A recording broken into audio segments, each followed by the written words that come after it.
Oke. Assalamualaikum Assalamualaikum warahmatullahi wabarakatuh.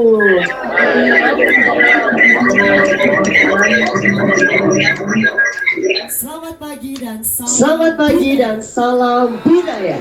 Salam. Baik, salam Om Swastiastu, Namo Buddhaya, salam kebajikan dan salam sejahtera untuk kita semua. Selamat datang kami ucapkan kepada seluruh tamu undangan yang telah menyempatkan diri hadir pada acara Technical Meeting Penilaian MTMP yang ke-25 pada siang hari ini. Oke, pertama-tama marilah kita panjatkan puja dan puji syukur kita atas kehadiran Tuhan Yang Maha Esa yang telah memberikan kita kesehatan sehingga kita dapat berkumpul pada acara Technical Meeting Penilaian MTMP yang ke-25. Kedua kalinya, salawat dan salam tak lupa kita haturkan kepada junjungan Nabi besar kita, Nabi Muhammad Sallallahu Alaihi Wasallam yang telah mengantarkan kita menuju zaman yang penuh akan ilmu pengetahuan. Oke, adapun susunan acara kita pada siang hari ini, pagi menjelang siang hari ini, yakni pembukaan, yang kedua sambutan, dan yang ketiga yakni acara inti penyampaian penilaian MTMP yang ke-25. Untuk lebih berkahnya acara kita pada malam hari ini, marilah mohon maaf pada pagi menjelang siang hari ini, marilah kita buka dengan sama-sama melafazkan Al-Basmalah. Bismillahirrahmanirrahim. Baik, acara selanjutnya yakni sambutan yang akan disampaikan oleh Ketua Panitia kepada Danang Setiawan. Silakan. Assalamualaikum warahmatullahi wabarakatuh. Salam budaya. Salam budaya. Terima kasih kepada teman-teman semua yang sudah menyempatkan hadir pada technical meeting penilaian atau technical meeting pertama sebagai rangkaian dari MTMP yang ke-25. Jadi tujuan kami panitia mengadakan technical meeting penilaian MTMP yang ke-25 ini. Kenapa kami memilih memisahkan antara technical meeting penilaian dengan technical meeting konsep teknis dari pelaksanaannya nanti, supaya ini sebagai bekal teman-teman semua, teman-teman sanggar untuk berproses FTMP yang ke-25 ini. Jadi nanti juri akan menyampaikan bagaimana penilaian yang ada di FTMP yang ke-25 ini. Jadi itu nanti akan menjadi bekal teman-teman untuk berproses sampai nantinya teman-teman pentas di FTMP yang ke-25 ini. Jadi nanti juga akan ada technical meeting kedua, di mana technical meeting kedua itu nantinya lebih berfokus pada teknis pelaksanaan, peraturan-peraturan yang ada saat pelaksanaan itu akan lebih fokus kita bahas di sana, dan penentuan jadwal nanti kita bahas di technical meeting kedua. Jadi di technical meeting pertama ini atau technical meeting penilaian ini kita berfokus pada aspek-aspek apa saja yang akan dinilai dari FTMP yang ke-25 ini, mulai dari keaktorannya, aspek-aspek apa saja yang akan dinilai dari keaktorannya, bagaimana menjadi aktor, prinsip sutradaraan, penata artistik, dan penata musik. Itu akan disampaikan nanti oleh Dewan Juri. Mungkin itu saja kata pengantar dari saya. Saya kembalikan ke moderator. Oke, terima kasih saya ucapkan kepada Ketua Panitia yakni Danang Setiawan. Selanjutnya kita akan beralih kepada acara inti yakni Technical Meeting penilaian MTMP yang ke-25. Beri tepuk tangan yang meriah.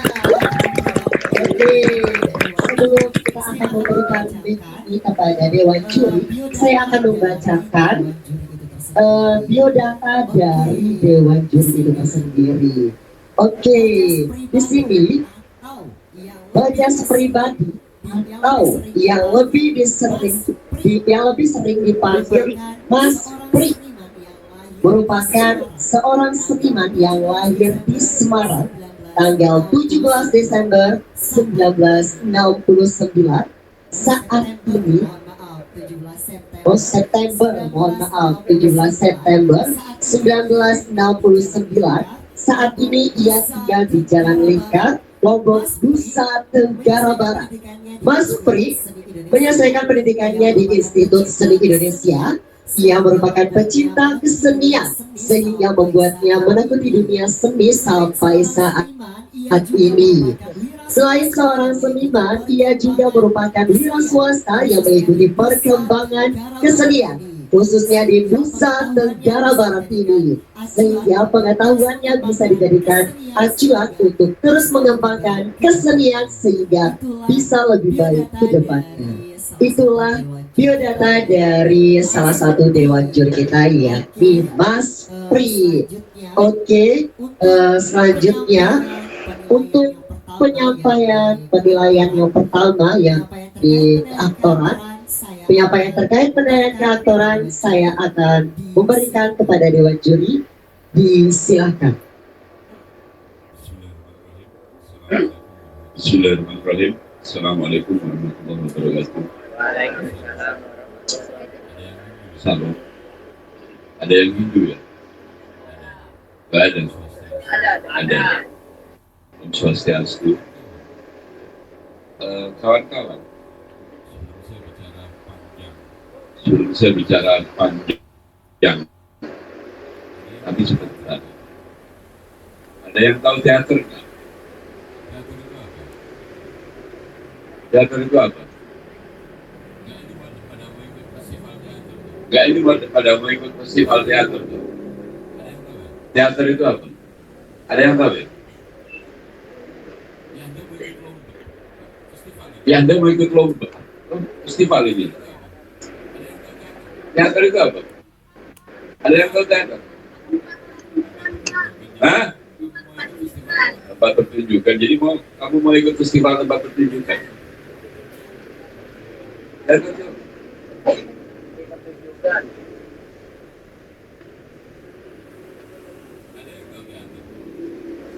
ada yang tahu teater?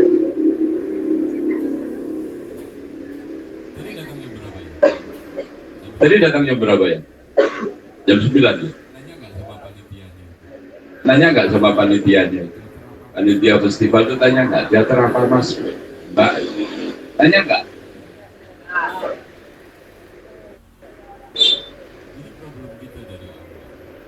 Ini problem kita dari awal. Problem di negeri. Orang nari nggak ngerti tadi itu apa. Orang main teater nggak ngerti teater itu apa. Jangan orang jadi presiden nggak tahu presiden. Orang jadi anggota dewan nggak tahu anggota dewan. Buat perwakilan rakyat itu apa? Gedungnya dibakar dan seterusnya. Kita sering melakukan sesuatu sebenarnya kita tidak tahu itu apa. Ini problematika kita. Kayak kita jadi juri teater itu udah berapa kali? Udah lama banget. Juri. Tapi saya selalu berhadapan dengan situasi yang sama.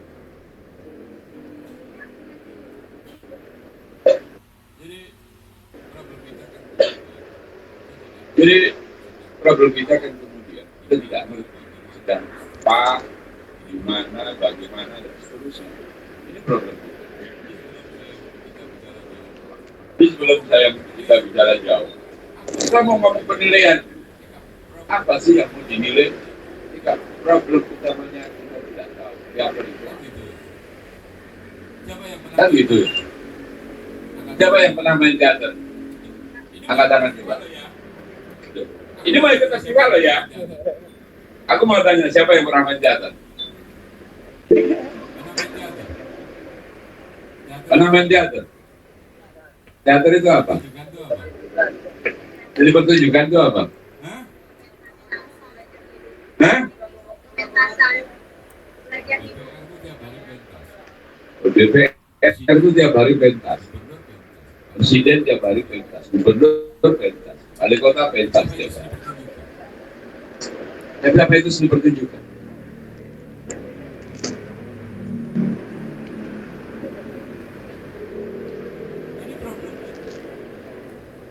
Ini problem. Teater itu apa? Nah ini. Kalau wisatanya sepak bola itu apa? Ada yang tahu? Tak ubah sekarang. Sekolah itu apa? Ini Republik Indonesia ini kan bingung. Ditanya sekolah itu apa? Jawab. Hah? Menuntut ilmu. Menuntut pada siapa? Hah? Kalau menuntut pada dirimu sendiri ngapain di sekolah? Problem Republik Indonesia itu persoalan paling elementer. Tidak tahu. Sekolah itu apa, kuliah itu apa. Jadi Anda jangan heran kalau anggota dewan nggak tahu tugas pokok isinya nggak ngerti. Jangan-jangan presiden juga begitu.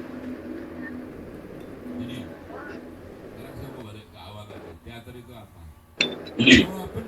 Sekarang saya mau balik ke awal lagi. Teater itu apa? Jawaban sesuka hati sekarang.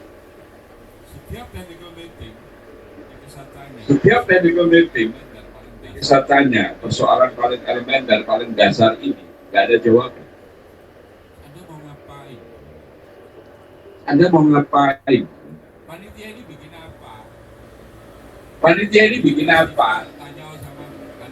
Bikin festival, tanya sama panitia. Festival teater itu apa, Mas? Mbak, dijawab nggak? Ini tak balikin ke anu ya. Ini biar sama-sama fair. Tak balikin ke panitia, suruh jawab. Festival teater. Festival teater pelajar. Festival teater modern pelajar. Ke-25 itu apa? Jawab, jelaskan pada semuanya. Biar saya nggak nanya lagi.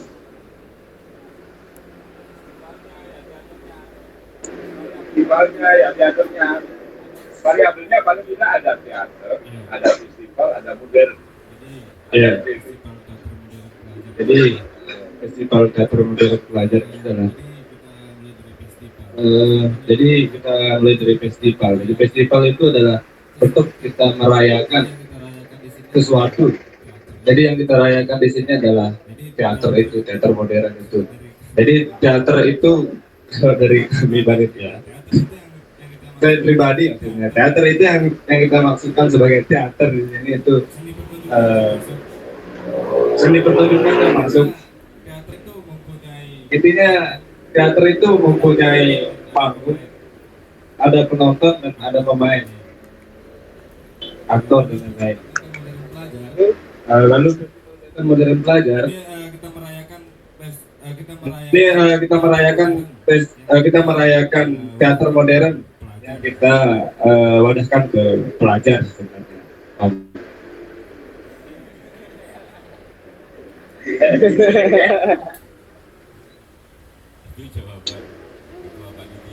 Itu jawaban ketua panitia loh. Jawaban saya. Teater itu apa? Pak berdiri.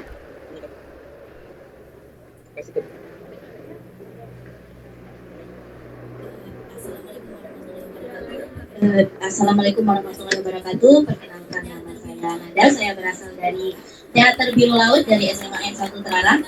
Jadi dari saya sendiri, teater itu adalah bagaimana cara kita atau orang-orang sekelompok orang memainkan peran yang akan diperankan dengan mengacu pada naskah. Mereka beraksi di atas panggung dengan menjadi orang lain, dengan berperan menjadi orang lain sesuai dengan naskah yang sudah di istilahnya yang akan dibawakan, yaitu naskah teater. Mungkin itu saja dari saya. Sekian, wassalamualaikum warahmatullahi wabarakatuh. Jadi, tapi saya mau bicara simpel ya tentang teater. Siapa yang pernah belajar berbohong? Hah? Ada yang pernah belajar berbohong? Siapa yang pernah terlambat sekolah? Semua. Ketika Anda terlambat sekolah, Anda cari alasan nggak? Hari ya. Jadi Anda dalam hidup ini setiap hari main teater. Siapa yang sudah punya pacar? Main teater nggak kamu sama pacar? Tak beritahu ya. Anda terlambat sekolah. Begitu mau sampai masuk gerbang sekolah, Anda sudah merancang naskah, mencari argumen, mencari alasan. Anda sudah menulis naskah dalam kepala Anda, dalam pikiran Anda. Setelah Anda menulis naskah, apa alasanku nanti? Anda jadi sutradara. Nanti aku akan ngadep langsung begini, langsung begini. Menulis naskahnya dirimu sendiri. Sutradaranya dirimu sendiri. Aktornya dirimu sendiri. Teater bukan. Jadi teater itu simpel. Teater itu hidupmu sendiri tidak. Ngakali ibumu, bohong pada bapakmu, pada kakakmu, pada adikmu, pada tetanggamu, pada gurumu, pada pacarmu, dan seterusnya. Teater. Jadi setiap hari Anda berteater. Pahamilah teater itu sebagai... Jadi setiap hari Anda berteater.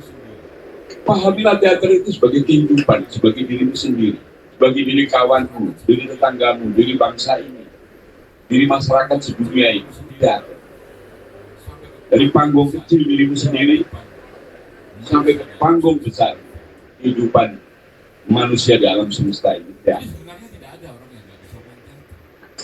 Jadi sebenarnya tidak ada orang yang nggak bisa main teater. Suami bohong pada istrinya, istri bohong pada suaminya, bapak bohong pada anak dan istrinya, atau ibu bohong pada suami dan anak-anaknya. Itu teater. Dan itu sangat otomatis, spontan. Dan orang itu tidak belajar. Sebab jangan-jangan Tuhan waktu ciptakan manusia itu main teater. Gitu ya. Jadi teater itu gak rumit, menjadi rumit ketika kemudian dibangun terminologinya, dibangun istilah. Nah, dalam festival ini, panitia pasti punya kriteria, punya terminologi yang dimaksud dengan teater. Di dalam festival teater pelajar modern Nusa Tenggara Barat adalah bla bla bla bla sampai pada tahap penjurian. Jadi yang kriteria yang dinilai apa, kriteria yang diamati apa, dan seterusnya. Panitia menyiapkan beberapa kriteria. Kalau saya nggak salah lihat kemarin, ada keaktoran. Keaktoran ini diberi bobot 40%. Ya, bobotnya 40%. Ada tata artistik. Tata artistik bobotnya 20%. Ada penata musik, atau penata ilustrasi, atau penata iringan. Itu bobotnya 20%. Lalu ada penyutradara, bobotnya 20%. Jadi total bobot 100%.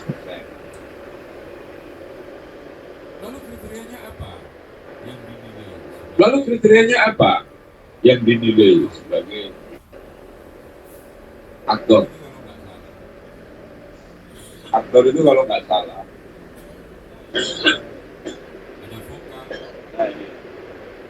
ada vokal, ada penokohan, lalu ada teknik permainan. Kalau vokal mungkin semua orang tahu ya. Asal bisa ngeraos pasti punya vokal. Lalu ada teknik permainan. Lalu ada teknik permainan. Biasanya Ini sangat mekanis ya. Biasanya sutradara akan mengarahkan Anda semua. Tapi ada satu hal lagi yang disebut penokohan. Bagaimana membangun karakter.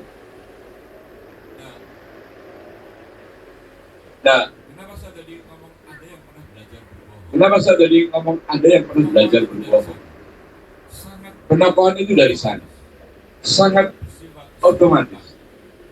Bersifat spontan. perlu diajari acting di depan. Jadi Anda bohong tidak perlu diajari. Acting di depan ibumu, bapakmu, gurumu, tetanggamu, pacarmu, gitu kan, mantanmu. Itu kamu nggak perlu belajar. Dan biasanya itu berelasi dengan Dan biasanya itu berelasi dengan di dalam teater biasanya disebut karakter dirimu. Di dalam teater biasanya disebut wilayah bawah sadar. Inner act-mu. gitu. Jadi Gitu. kalau basic Jadi, just kalau basicnya apapun, just pasti akan muncul kejujuran. mau apapun, ya pasti akan muncul Kalau kejujurannya. basicnya cengeng mau apapun dia pasti Kalau basicnya cengeng, mau apapun, dia pasti akan muncul itu kecengengan. wilayah secara psikologis Karena itu wilayah secara psikologis, wilayah itu.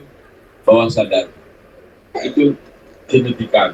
Nah, pentingnya Nah, pentingnya hal-hal ada hal-hal vokal bisa didengar, teknik permainan bisa dilihat, teknik permainan bisa dilihat, tetapi berkaitan dengan karakter tetapi berkaitan dengan karakter adalah itu sesuatu yang adalah sesuatu yang jadi dalam teater itu kalau terbiasa.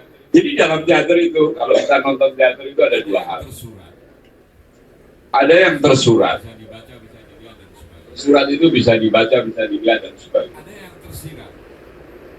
Ada yang tersirat. Tersirat itu Tersirat itu hanya wilayah rasamu yang bisa.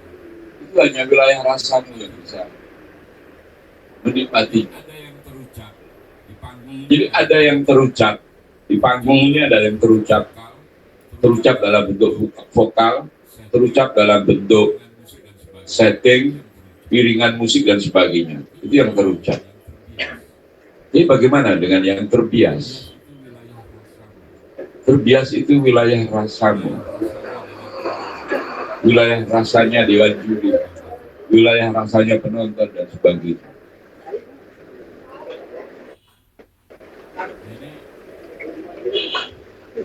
Nah, ini di zaman Kertanegara itu disebut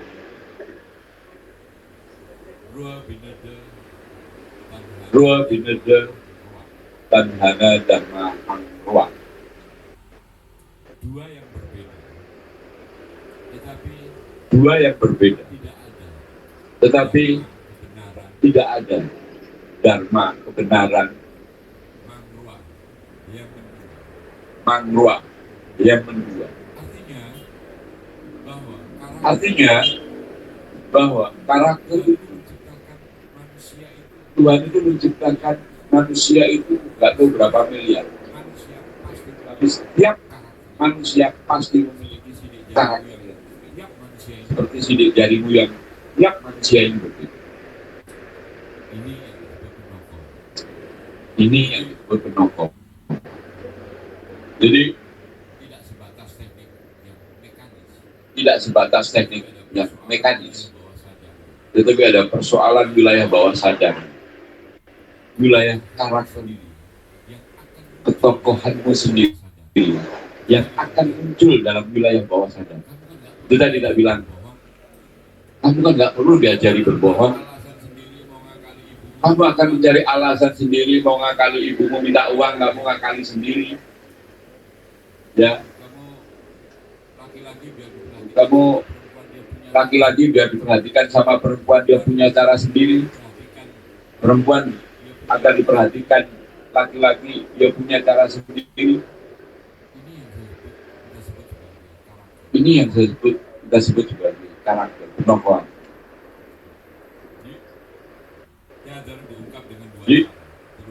Teater diungkap dengan dua cara, terucap dan terbias, tersurat dan tersirat. Problem di panggung biasanya itu sangat mekanikal. Jadi aktor bermain secara mekanis.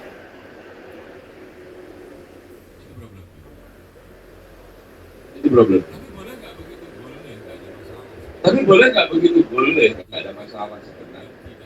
Dalam pertunjukan yang kemudian tidak ada kriteria yang harus dipenuhi.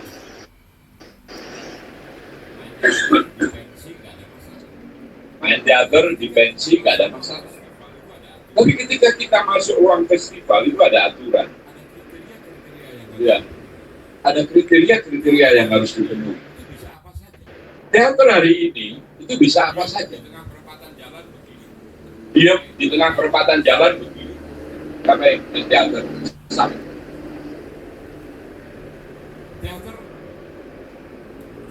Teater apa bukan itu? Orang di teater apa? Ya, teater bekembek gitu. Sah nggak? Sah. Ya. Tetapi teater dalam festival ini teater yang di dalam ada aturan yang harus dipenuhi. Karena ini festival. Itu ya. Jadi bagaimana kemudian seorang sutradara sanggar teater mampu membangun satu komposisi yang seimbang. Jadi main bola kalau yang bagus cuma strikernya, defendernya buruk, apa lini tengahnya buruk, ya kalah. Jadi bagaimana membangun komposisi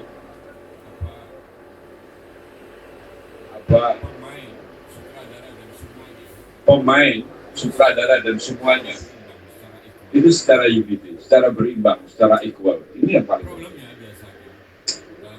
Problemnya biasanya dalam kelompok teater yang ikut festival ini ada satu aktor yang bagus atau ada satu aktris yang bagus, tapi yang lainnya bagaimana? Ini yang kemudian keunitiannya tidak terbangun. Jadi biasanya sanggar-sanggar teater itu sanggup menghadirkan apa yang disebut sebagai karakter lokal. Jadi di sini ada sanggar yang sering menang. SMA 1 Gangga kalau nggak salah. Gangga apa kan? SMA 1 Gangga karena ia intent latihan ada festival Kobuga. Karakter lokalnya itu terbang. Jadi biasanya sanggar teater punya karakter lokal. Bengkel teater, teaternya Rendra itu punya karakter lokal. Biasanya grand design dia kalau main teater tangannya gede kan semuanya. Kalau teater koma biasanya desain karakternya lebih selengean, lebih guyonan, nyantai dan seterusnya. Ada karakter-karakter yang bisa. Nah sayangnya, seringnya kawan-kawan ini ke festival dadakan, dadak main teater. Jadi dia tidak punya proses panjang. Ini yang makanya saya tanya, sanggarnya yang tiap hari yang apa ya, yang latihannya sustainable, konsisten. Sanggar mana ya? Ada nggak ya? Ya ada festival, nggak ada festival, sanggarnya jalan terus. Ada nggak? Ada ya? Ada atau nggak ada? Atau latihannya kalau mau ada festival? Gitu ya? Jadi biasanya begitu. Jadi kalau pasca festival, peserta nanya kenapa kami kalah, kenapa itu yang menang dan seterusnya. Ini soal memenuhi kriteria, bukan soal kehebatan individu. atau kehebatan sutradara, bukan. Soal kriteria yang harus dipenuhi oleh peserta. Dan kriteria itu punya aturan, ada bobotnya. Gitu ya. Sering orang kecewa. Sehingga sering orang kecewa, tetapi tidak memahami. Dia merasa dirinya bagus. Tapi begini maksud saya. Saya ini pelari 10 km top. Tapi yang diadu itu lari 100 meter. Sprint 100 meter. Jadi pelari 10K itu belum tentu dia bisa menang di sprint 100 meter. Ada kelasnya, ada aturan. Ini yang sama-sama perlu dipahami agar pasca festival Anda semua sebagai peserta itu nggak baperan. Kenapa kalah? Kenapa nggak menang? Jadi juri ini bekerja dengan aturan, dengan role, ya, kira-kira begitu. Ya sekarang ini penjurian saya semua ini, belum ngomong. Ya, oke. Terus vokal pengukuhan dari pembelaan daya, paham ya? Oke. Next.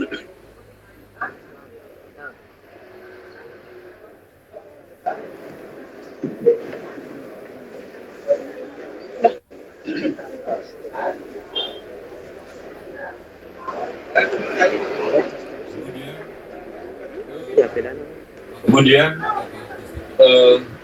tata artistik, penata artistik, bobot penilaian 20%. Aspek penilaiannya apa saja ya? Tata rias dan busana. Jadi make up, kostum. Nah ini perlu dipahami. Sutradara biasanya punya tafsir. Sutradara biasanya punya tafsir. Naskah Baik itu naskah yang ditulis sendiri atau naskah yang sudah ada, dicari sendiri atau disediakan. Sebenarnya ketika naskah dibaca oleh seorang sutradara akan muncul teks baru, naskah baru yang biasanya disebut sebagai tafsir seorang sutradara. Nah, dalam tafsir seorang sutradara ini misalnya naskahnya tahun 50. Ini mau saya adaptasi, mau saya transformasikan ke kondisi kekinian hari ini, zaman now, atau saya mau bawa ke zaman kapan? Kalau sutradara menafsirkan naskah itu baik, ruang waktu itu persis sama seperti naskah tahun 50, tempatnya di Bandung misalnya. Nah, ini penting bicara tentang tata rias.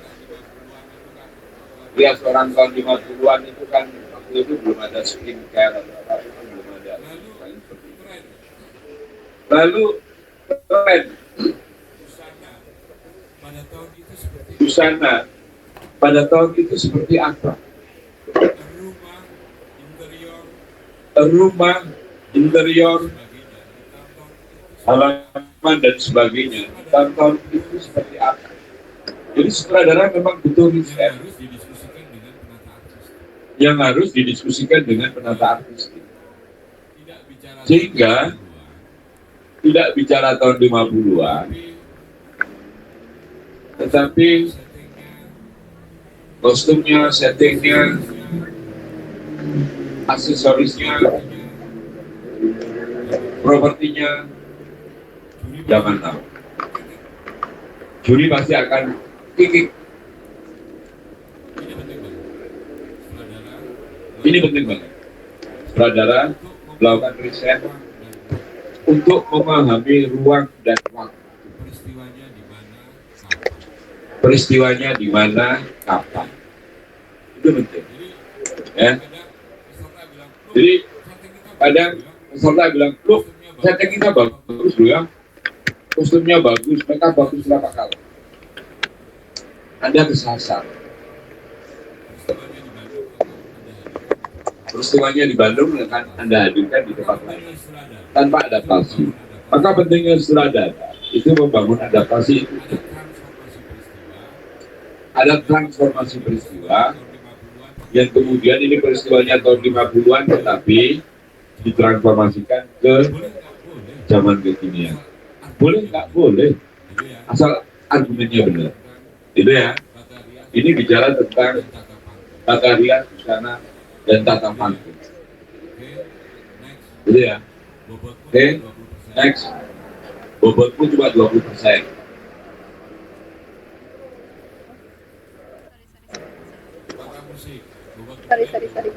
Tata musik, bobot mulai 20%. Aspek yang dinilai apa? Sesuai yang benarnya begini, musik itu baik dalam film maupun dalam teater itu fungsinya sebenarnya nggak terlalu jauh beda. Musik itu semacam booster ya, memberikan power untuk membangun suasana. Musik itu bisa menjadi background ruang dan waktu. Jadi kira-kira begini. Ada lagu yang Anda sukai ketika Anda masih kecil. Tekalah. Ada ya? Nah, ketika lagu itu Anda dengarkan,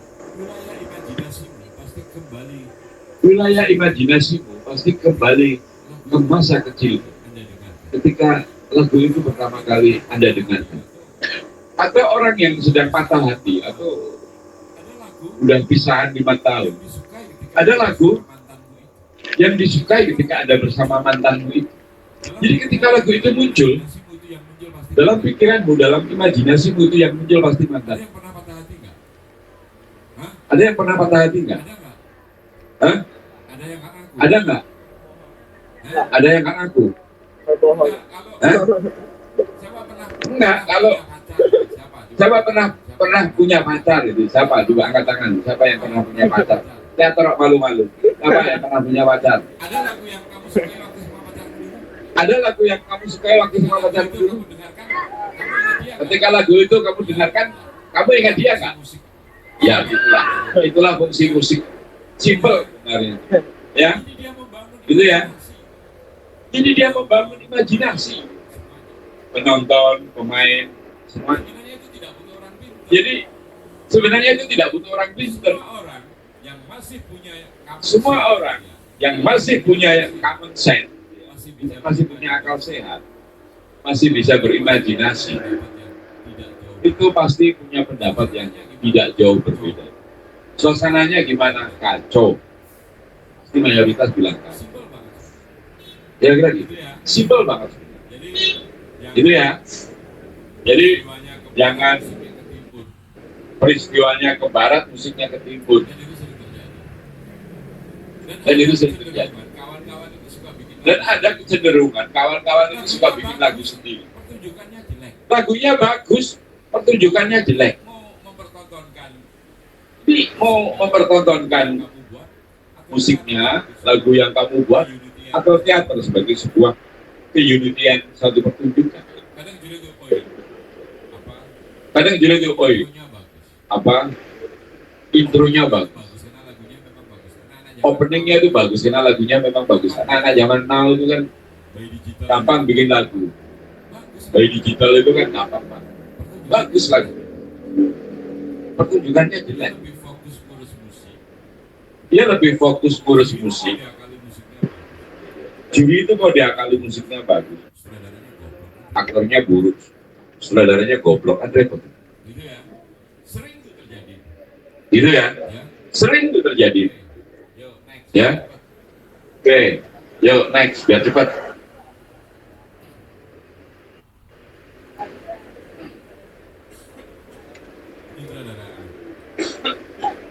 Sutradaraan. Siapa yang sutradara? Ada sutradara yang hadir kah?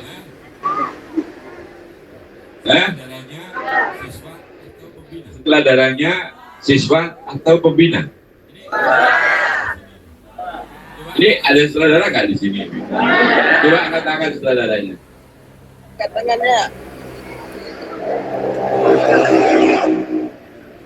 Oke, yang di tengah itu. Coba berdiri. Kasih mic. Dan clear ya. Dan nggak ada dusta di antara kita.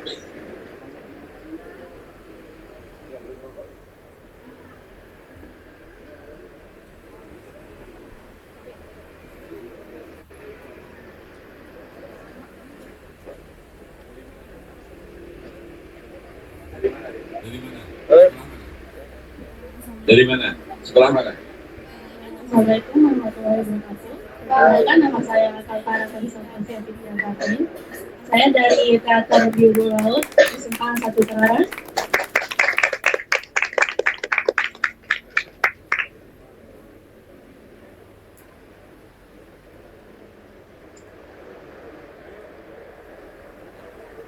Ayo. Teater Biru Laut. Terare ya? Iya. Mana lautnya terare itu? Nggak ada laut. Siapa yang beri nama Teater Biru Laut itu? Biru Tuhan. Tapi lautnya nggak ada ya? Adanya sawah sama bukit di sini. Perumpamaannya. Oh, gitu. Apa? Sutradara itu apa? Saya nggak tanya, sutradara itu siapa? Bukan. Sutradara itu apa? Gitu. Menurut saya, sutradara itu yang mengatur semua konsep dari seniman. Semua konsep dari naskah yang akan dibawakan oleh pemain dan krunya.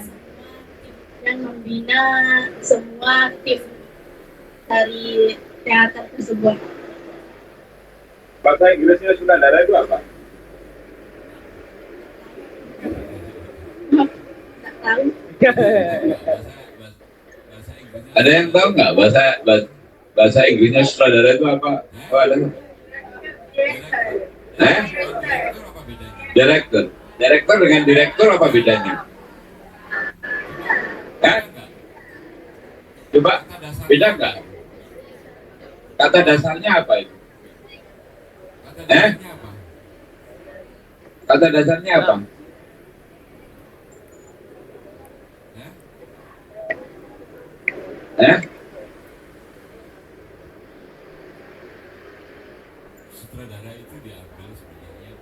Sutradara itu diambil sebenarnya dari, saya nggak tahu, tapi mungkin ketika era teater modern masuk ke Indonesia sekitar akhir abad ke-19 atau awal abad 20. Tapi kalau dalam bahasa kita itu ada dalang, sutradara. Tapi mungkin kalau mengacu pada teater barat itu direktur. Kalau dalam perusahaan tugas direktur. Nah, sebenarnya sutradara itu seperti halnya direktur di dalam perusahaan, di rumah, bahkan dirimu sendiri. Apa yang perlu dilakukan sutradara dalam pertunjukan teater? Tadi saya sudah sedikit soal bagaimana seorang sutradara itu menafsirkan naskah, baik naskahnya sendiri maupun naskah yang ditulis oleh orang lain. Untuk menghasilkan apa? Menghasilkan yang disebut sebagai teks pemanggungan, konsep pembangunan. Pertunjukan ini mau seperti apa? Itu maka muncullah namanya konsep pembangunan. Konsep itu ya teks yang dibangun oleh seorang sutradara. Metode latihannya begini. Diskusi tentang tata artisnya seperti apa, membangun karakter tokoh aktor yang akan terlibat dalam pertunjukan itu bagaimana dan seterusnya. Itu tafsir seorang sutradara. Yang sering terjadi Jadi perusahaan ini mau kemana? di festival itu ngabisin duit banyak, Bangunan rumah tangga itu mau seperti apa? bawa rumah utuh ke panggung. Itu ada dalam konsep seorang sutradara. Ini ngomong realis.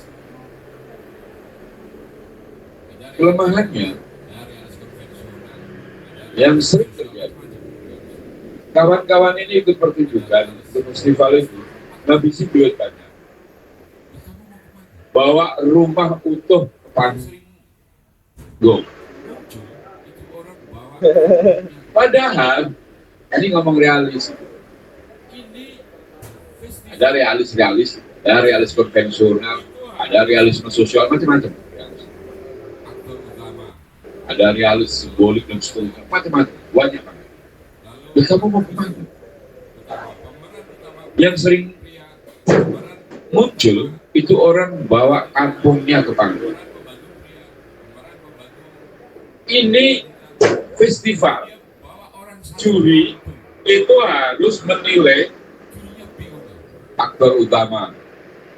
Kalau memang ada aktor utama, Kampung lalu aktris utama, pemeran utama ya, pria, pemeran utama wanita, orang satu kampung. pemeran pembantu pria, pemeran pembantu wanita.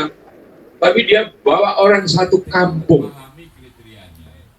Lalu pilihlah naskah jurinya bingung kan?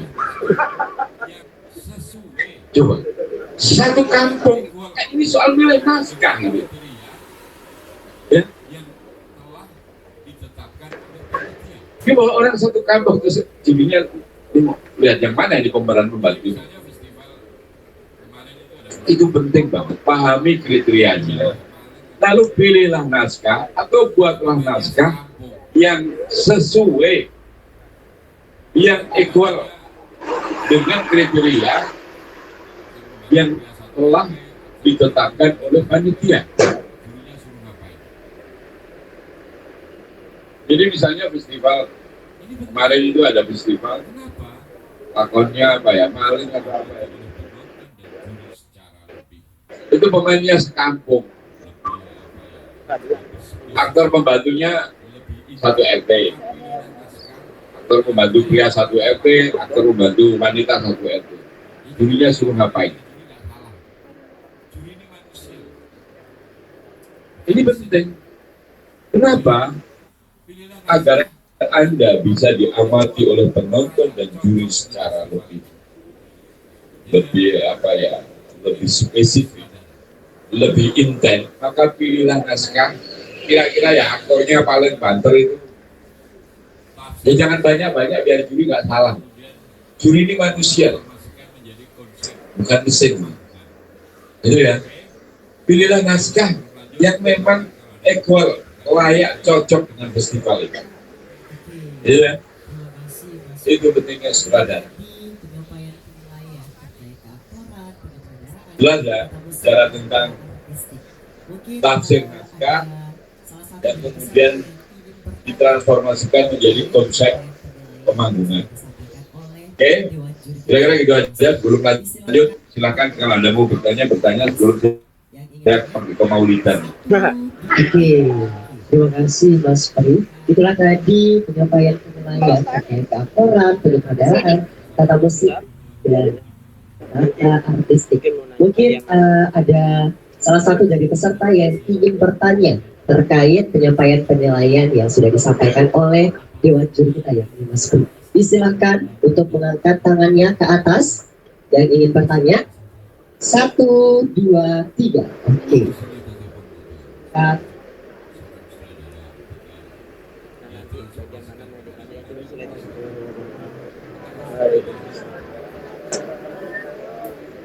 Perkenalkan, nama saya Latif.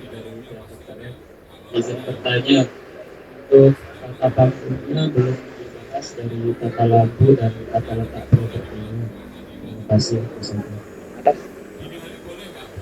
Apa isinya tata panggung? Seorang sutradara tidak dia transformasikan kepada penata artistik. Penata cahaya terbaik. Tata artistik di dalamnya macam-macam. Jadi tata panggung itu di dalamnya pasti ada. Kalau mainnya tidak sedang mati lampu atau tidak di lapangan tengah hari, teater kan boleh digelar tengah hari, nggak ada masalah. Dini hari boleh nggak boleh. Rias busana dan tata panggung. Di dalam tata panggung. Lalu orang bicara Setting, ada properti penata cahaya terbaik, menjadi satu. penata artistik terbaik. Ada festival yang pernah seperti itu. Di dalam tata panggung. Nah di sini kita simpulkan menjadi penata. Backingnya seperti apa ya? Di dalam artistik itu hanya ada, kita buat hanya 2 kriteria, rias busana dan tata panggung. Di dalam tata panggung itu ada lighting, ada setting, gitu ya. Ada properti, semuanya itu kita create menjadi satu. Di dalam kriteria ini menjadi tata panggung, ya. Di dalam tata panggung itu ada lighting. Lightingnya seperti apa ya? Hari ini sebenarnya nggak terlalu sulit karena secara equipment sekarang semuanya udah bagus, asal panitia menyediakan. Tata cahaya, gitu kan? Tata busana, tata rias, dan ini sudah dijelaskan. Ada rias busana dan tata panggung. Dan dalam tata panggung itu ada setting, ada lighting, gitu ya, ada properti dan sebagainya. Tergantung saudara mau ngapain. Ya lah gitu ya. Ada efek misalnya, sah saja, asal itu equal, asal itu sesuai. Gitu ya. Gitu. Tapi ingat, ini realis apa ini? Realis ya. Tuh. Kalau kira-kira misalnya begini, realis ini kita buat menjadi imajiner, simbolik misalnya. Jadi pura-pura di sana ada jendela, misalnya. Pura-pura di situ ada tembok, tapi dia nggak pakai setting apa-apa, boleh nggak? Pura-pura kan ada yang bikin misalnya hanya digaris dengan lakban, itu batas tembok. Pura-pura di sana ada jendela. Misalnya. Ini apa itu realis apa bukan realis? Sebenarnya di panggung itu nggak ada yang nggak realis. Menjadi absurd, menjadi surrealis, menjadi simbolik, apapun itu taksir. Itu retorika, itu diskursus berada. Tapi di panggung itu realis nggak? Panggung itu realis. Menjadi berbeda karena terminologi yang dibangun oleh sutradaranya. Itu diskursus. Gitu ya, panggung itu sebagai file of power itu realis. Menjadi berbeda itu karena file of discourse seorang sutradara. Gitu ya. Makanya panitia juga harus jelas ini. Karena begini nanti orang ribut. Penata artistik terbaik, misalnya, tapi cuma lakban.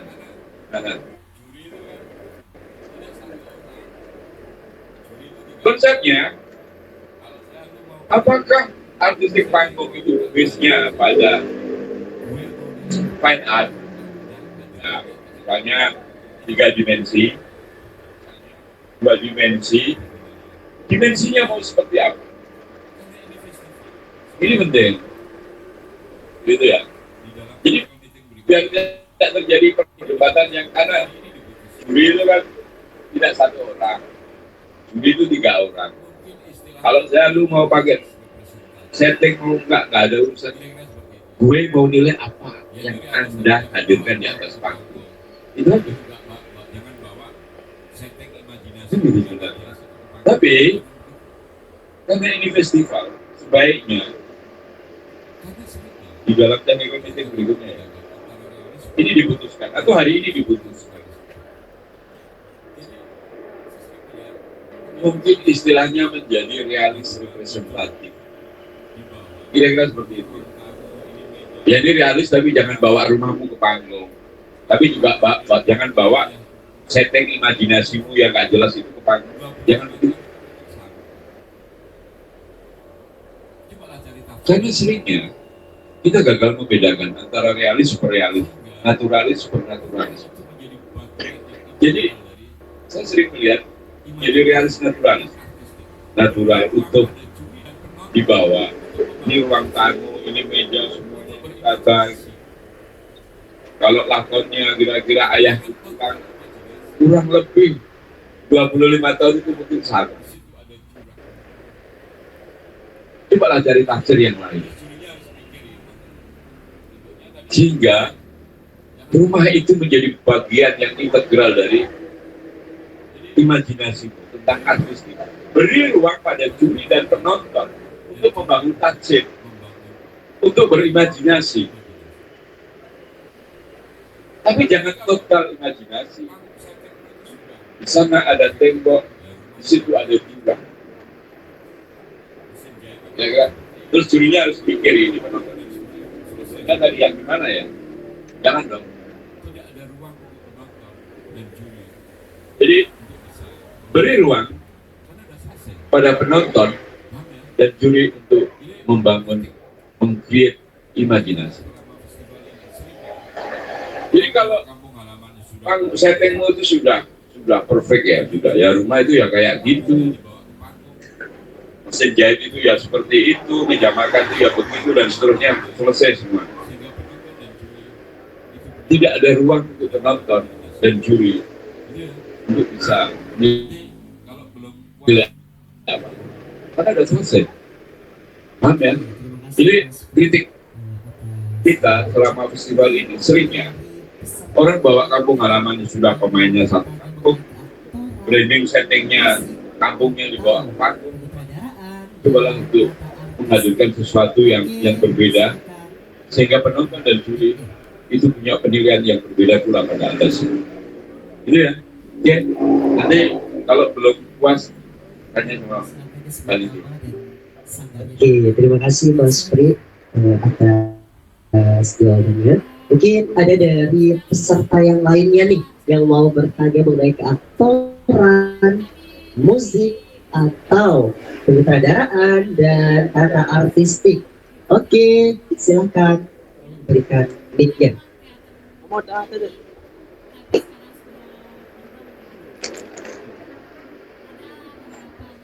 Silakan disebut nama dan sanggarnya dari mana. Oke, silakan. Ya, selamat siang Bapak, siapa namanya tadi? Kami dari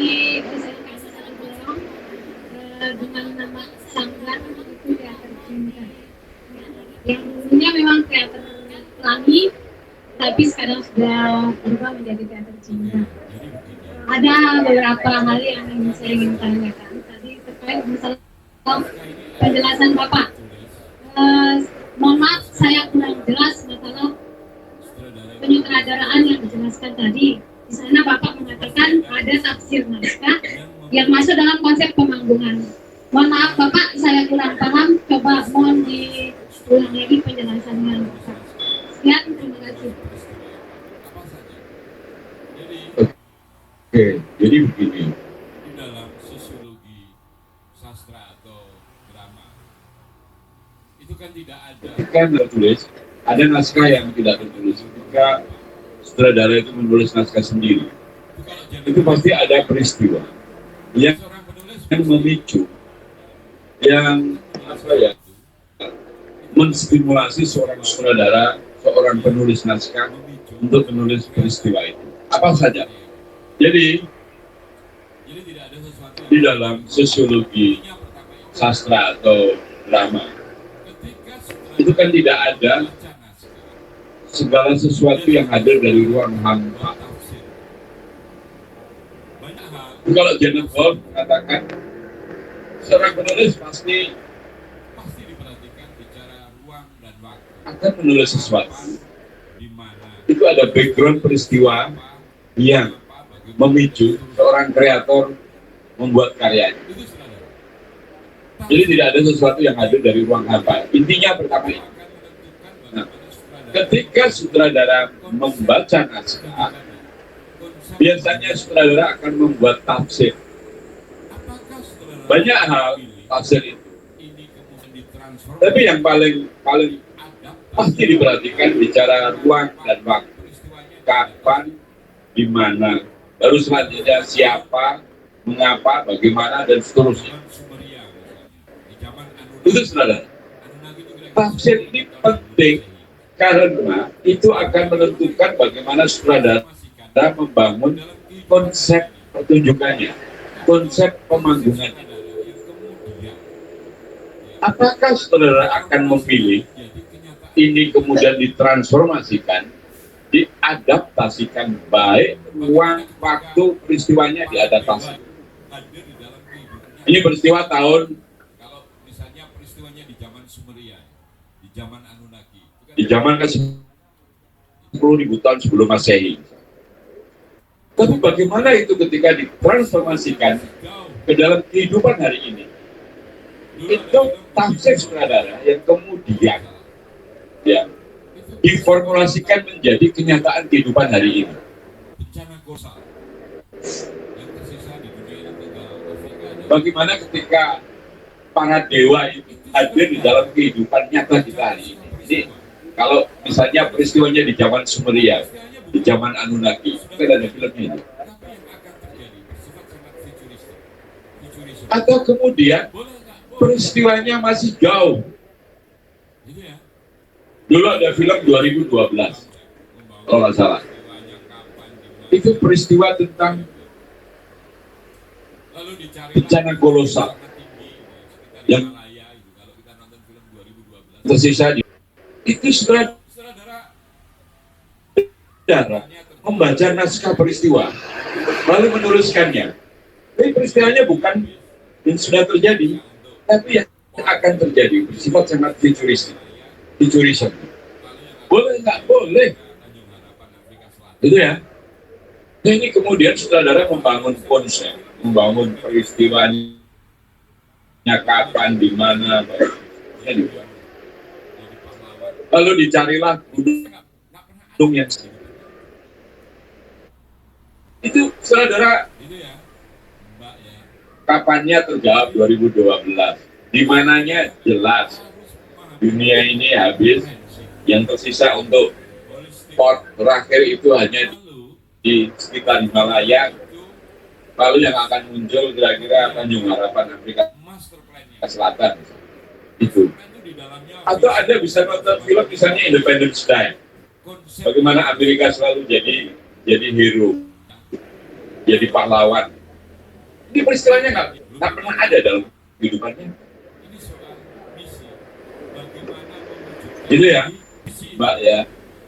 Jadi sutradara memang harus memahami naskah itu komprehensif, holistik. Lalu sutradara itu bisa menyiapkan master plan-nya. Master plan itu di dalamnya visi, misi dan sebagainya itu ada di sini. Konsepnya ada di sini. Ya. Lalu dibangun blueprint-nya. Blueprint-nya itu apa? Ini soal misi. Bagaimana mewujudkan dari visi itu. Jadi idealnya seorang sutradara itu membuat master plan, lalu menyiapkan blueprint-nya. Dalam blueprint itu roadmap-nya seperti apa?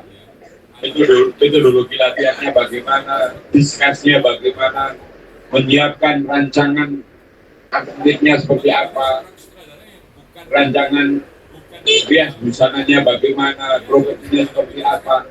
Itu berdasarkan bagaimana interpretasi tafsir seorang sutradara ketika menghadapi naskah. Jadi sebenarnya teater itu kalau mau dibilang complicated, sangat complicated.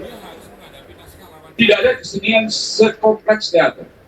Teater itu di dalamnya ada musik, ada seni rupa, ya, ada tari, ada semuanya. Hampir seluruh aspek pertunjukan itu ada di dalam teater.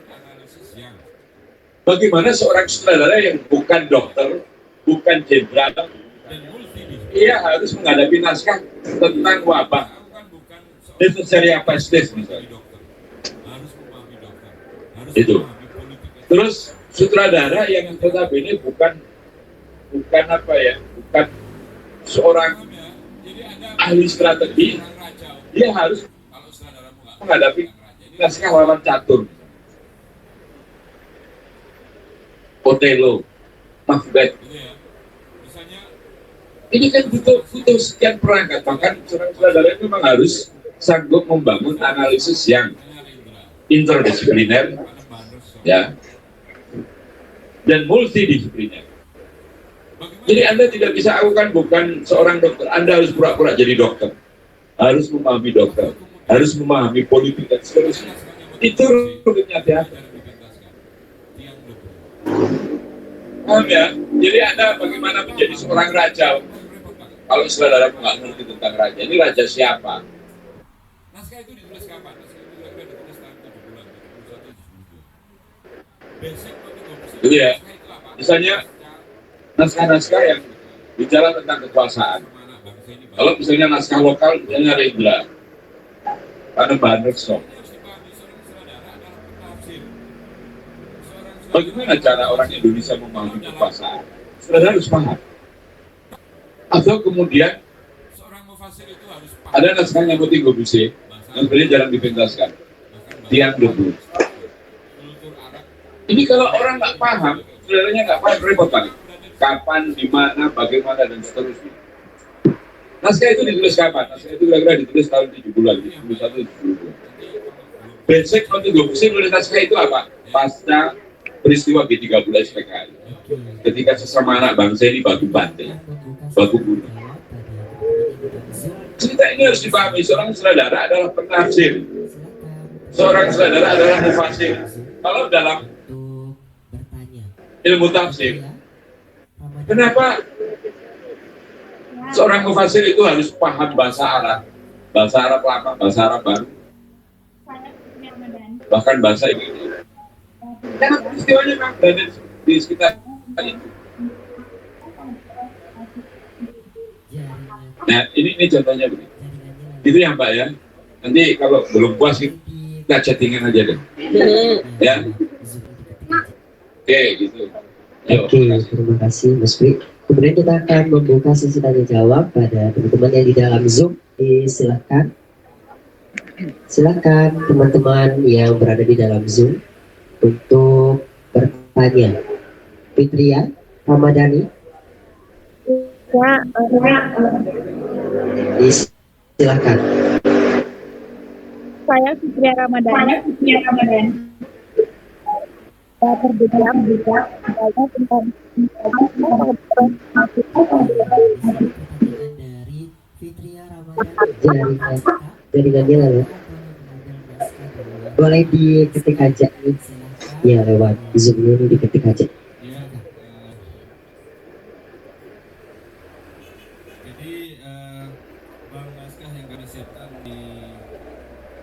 Website itu adalah naskah opsi dari kami panitia.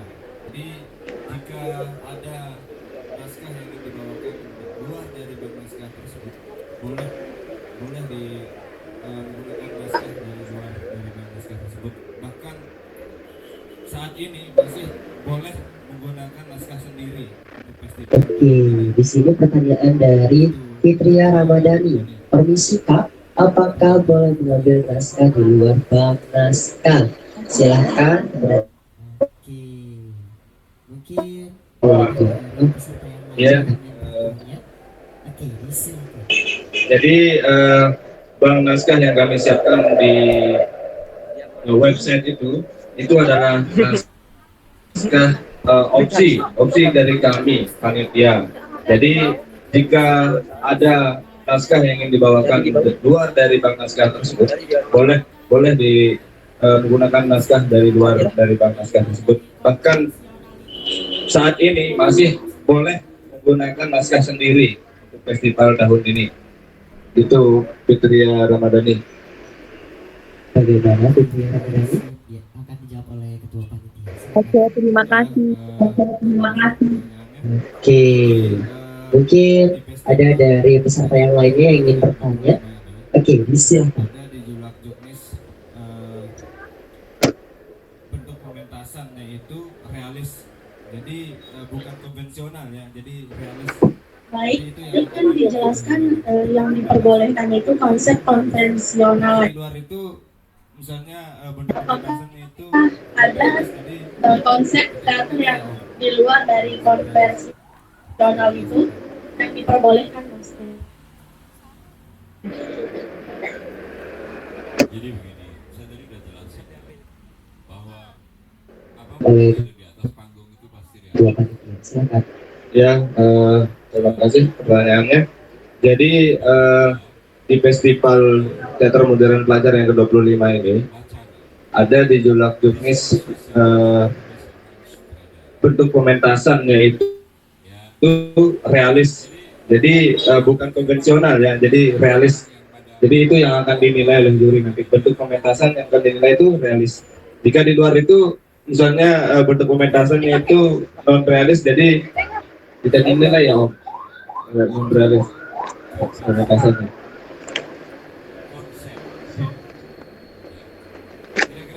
Jadi begini, saya tadi udah jelasin bahwa apapun yang ada di atas panggung itu pasti realis. Ada namanya Ya, realitas imajiner. jadi berbeda itu karena Tapi realitas imajiner di atas wacana, diskursus yang dibangun oleh seorang sutradara. Ya, jadi kau pikir panggung ini tidak realis, orang yang pada ngobrol gitu ya, pada dialog di atas panggung itu kan murni realis. Jadi Menjadi berbeda itu diskursus, wacana, gagasan, konsep, kira-kira seperti itu. Jadi misalnya begini, dalam pemanggungan itu ada namanya realitas imajiner. Tapi realitas imajiner di atas panggung itu penonton tetap bisa lihat, tidak imagine. Apa artinya? kontraposisi, kontradiktif. Teater yang sering membuat itu misalnya teater komik. Jadi ketika anak pejabat sedang pesta pora, tiba-tiba di sisi lain panggung itu muncul adegan yang tidak terkoneksi sebenarnya dalam pertunjukan itu. Itu seorang rakyat itu, orang rakyat miskin yang hidup di bawah jembatan. Kenapa sutradara membangun itu? Sutradara ingin menunjukkan kondisi yang kontraposisi, yang kontradiktif antara kehidupan para pejabat dengan rakyat jelata. Anda pesta pora, tetapi rakyatmu hidup di bawah jembatan. Jadi, peristiwa di atas panggung sebenarnya sedang mempresentasikan hidupnya para keluarga pejabat. Tetapi kemudian sutradara membuat satu komparasi, menghadirkan dalam satu realitas di dalam panggung biasanya disebut sebagai realitas imajiner. Peristiwa yang lain yang ditampilkan di atas panggung. Realis sekali. Realis. Itu ya. Karena tempatnya ya biasanya 10 kali 12, nggak lebih dari. Beda dengan film. Ya.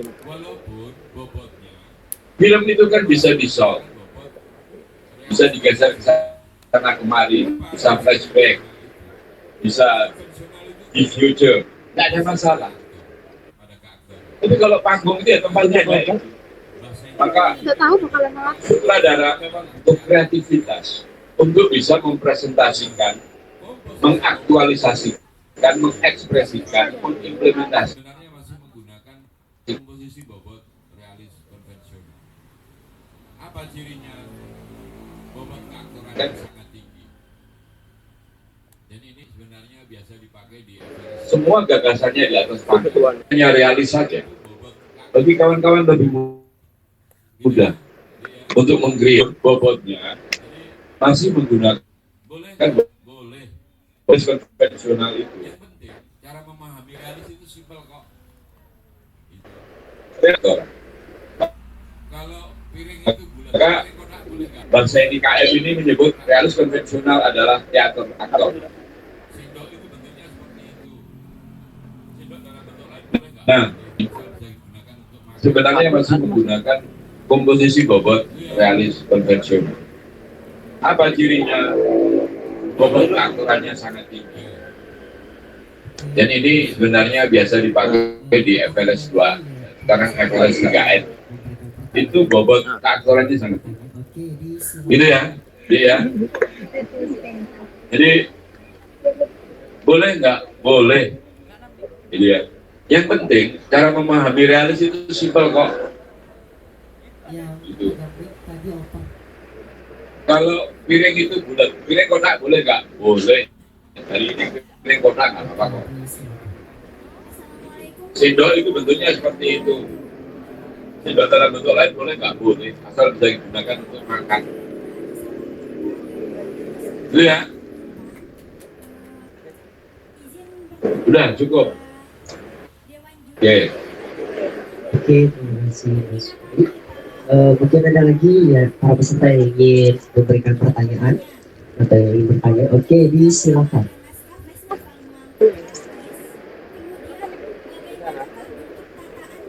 Karena mic tadi itu mic itu di sana.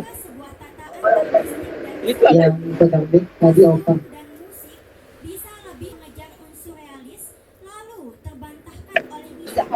Oke, disilakan. bertanya. Assalamualaikum warahmatullahi wabarakatuh. Perkenalkan, saya Dinda Anissa Paramita dari Sanggar Teater Bintang. Izin bertanya kepada Dewan Juri, ini ada amanah dari pembina kami, Pak Guru Degalih Mulyadi. Beliau ingin bertanya, ketika tema dan naskah festival mengangkat realis, kemudian bagaimanakah bentuk tataan artistik realis yang sesungguhnya? Mengapa ketika sebuah tataan artistik dari set panggung, kostum, dan musik bisa lebih mengejar unsur realis, lalu terbantahkan oleh misalnya statement, tataan artistik ini terlalu realis dan tidak membuka ruang imajinasi?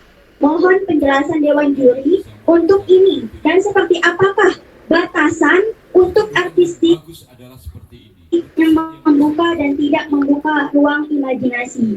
Pertanyaan langsung dari pembina Teater Bintang SMA N1 Gangga. Terima kasih. Terima kasih. Tidak ada yang absolute. Tidak ada yang benar-benar benar.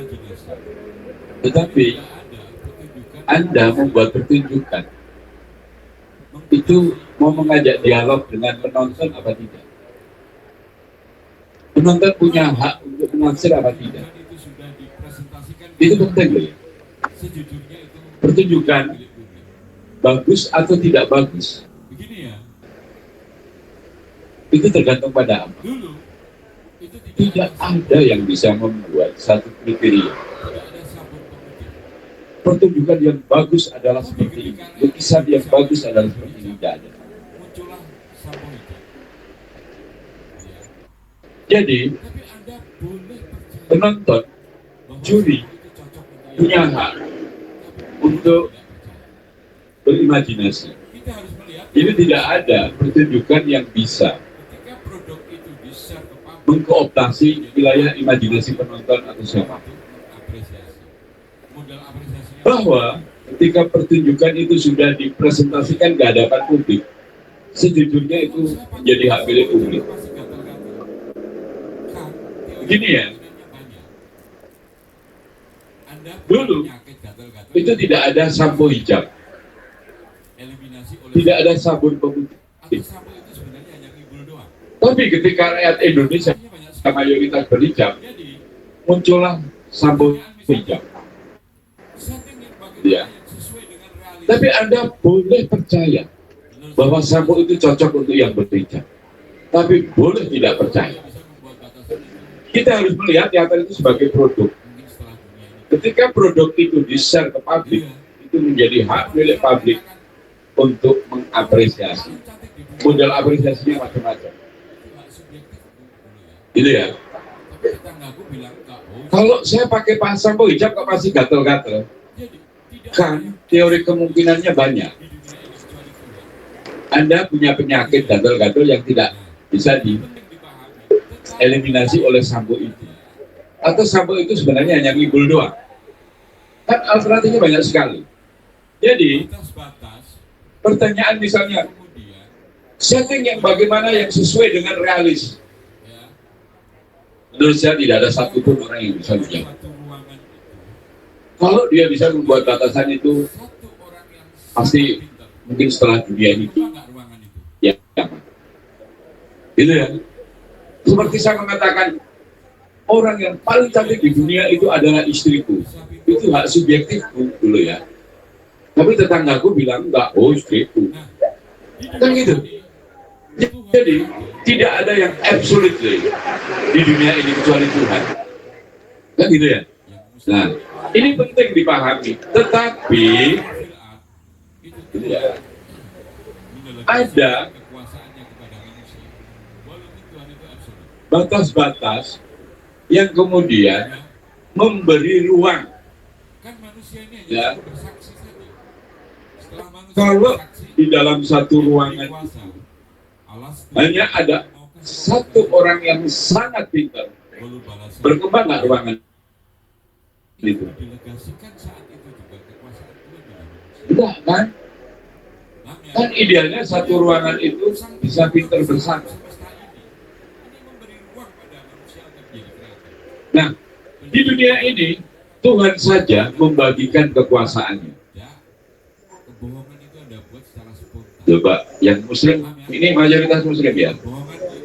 Khalifah fil ard itu Tuhan mendelegasikan kekuasaannya kepada manusia. Walaupun Tuhan itu absolut. Ya, kan manusia ini hanya suruh bersaksi saja. Setelah manusia bersaksi, dia diberi kuasa. Alas tu birobikum, maukah kau bersaksi bahwa aku ini Tuhan? Walau balas syahidna. Ya, itu didelegasikan saat itu juga kekuasaan Tuhan kepada manusia. Paham ya? Jadi, sang kreator besar alam semesta ini memberi ruang pada manusia untuk menjadi kreator. Jadi menyatakan, apakah Anda pernah belajar berbohong? Tidak. Kebohongan itu Anda buat secara spontan. Paham ya? Dan kebohonganmu itu kan berbeda-beda. Jadi kalau Mas Galih nanya, seperti apa yang paling ideal gitu? Tidak ada. Tapi tolong beri penonton siapapun untuk ikut terlibat, untuk ikut berimajinasi, untuk mengisi. Jadi jangan 100%, sisakan 5% untuk kami semua. Kira-kira begitu. You know? Gampang itu. Ya. Beri ruang kepada penonton untuk menghasilkan, untuk membuat tafsir yang berbeda. Kira-kira begitu. Ya. Oke, jadi saya paham maksudnya, gitu ya. Paham maksudnya. Terus juri ini bertiga. Saya sering dianggap juri artistik, gitu ya. Sering dibegitukan gitu. Saya dianggap bukan aktor, saya dianggap bukan sutradara. Saya sarjana teater. Dan saya pernah jadi ketua senat, jadi dulu di teater parlementer saya. Percaya sama saya, kalau nggak tanya ke kami saja. Jadi, tapi kita harus papan apa ya? Menempatkan diri kita pada tempatnya, pada ruang dan waktunya. Kami sering berdebat sebagai juri. Ya, sering berdebat banget. Tapi mohon maaf, juri itu tidak 1, 3, gitu ya.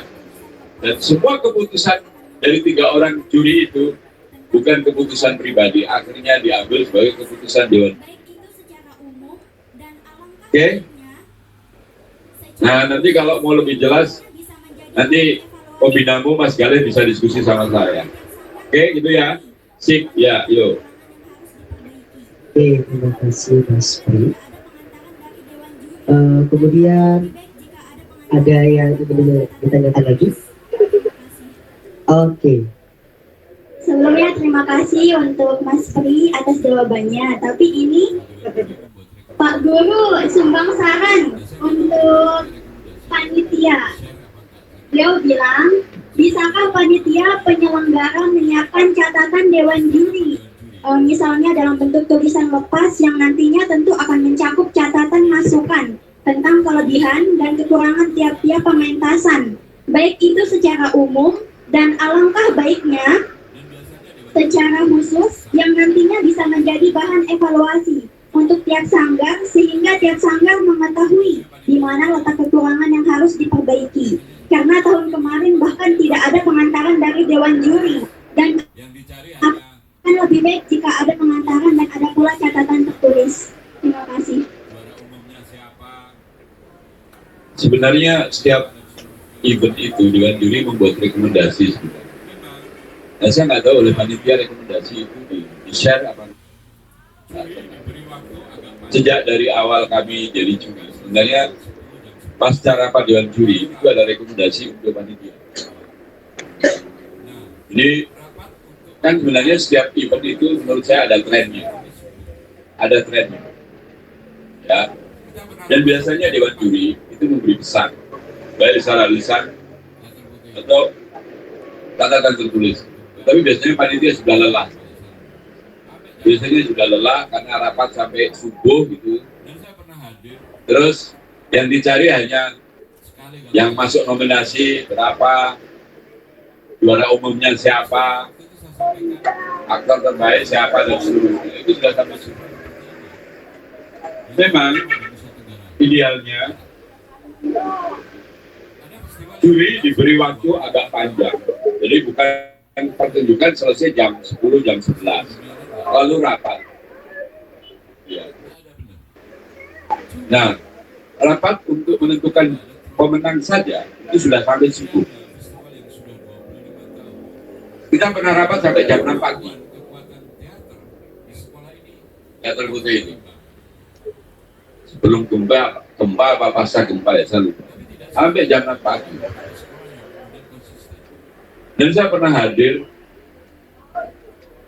sekali kalau nggak salah di acara penutupan.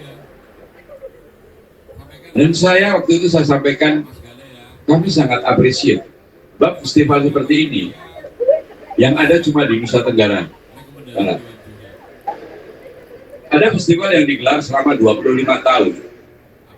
Itu hanya di NTB. Perasaan di dunia lain nggak ada. Nggak ada benar. Cuma ada kendala, ada trouble. Idealnya festival yang sudah 25 tahun itu kemampuan, kekuatan teater di sekolah ini harusnya berimbang.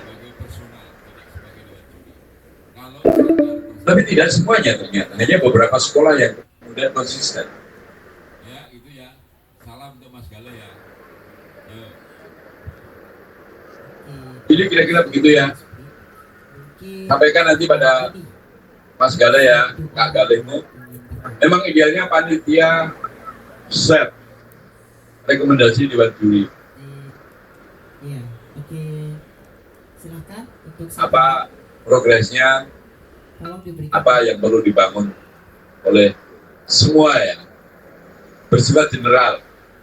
Jadi pasti agak sulit kalau bicara sanggar per sanggar ya.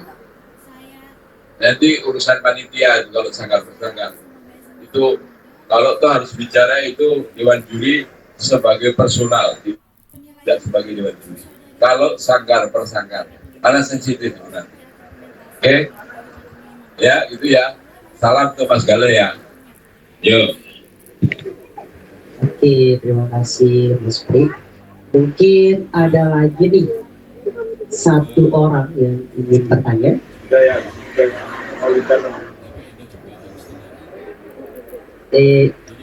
Iya, oke. Silahkan untuk satu orang. Tolong diberikan mic.